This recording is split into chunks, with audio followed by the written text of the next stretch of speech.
ये कहानी है शौर्य, विस्थापन और एक नए साम्राज्य के उदय की।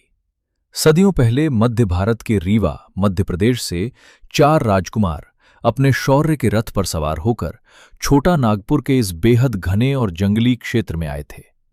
इन चारों भाइयों की आंखों में अपनी तकदीर खुद लिखने का सपना था। उन्होंने इस अछूते क्षेत्र को अपनी कर्म भूमि बनाया और देखते ही देखते इन चारों भाइयों ने मिलकर इस पूरे इलाके के अलग अलग हिस्सों में अपनी चार स्वतंत्र रियासतें स्थापित कर दी।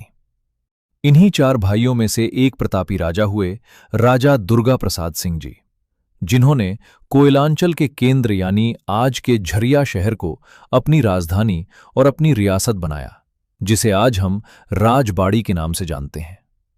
वहीं बाकी के तीन भाइयों ने भी पीछे मुड़कर नहीं देखा।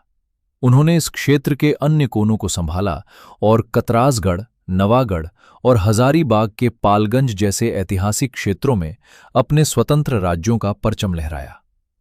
इस तरह इन भाइयों ने पूरे इलाके का भूगोल और इतिहास बदल दिया। वक्त बदला और इस राजवंश की बागडोर आई श्री काली प्रसाद सिंह जी के हाथों में, जो झरिया राज के अंतिम राजा साबित हुए।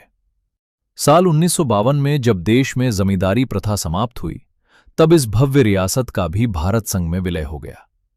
लेकिन राजा काली प्रसाद सिंह सिर्फ एक शासक नहीं, बल्कि एक दूरदर्शी नायक थे।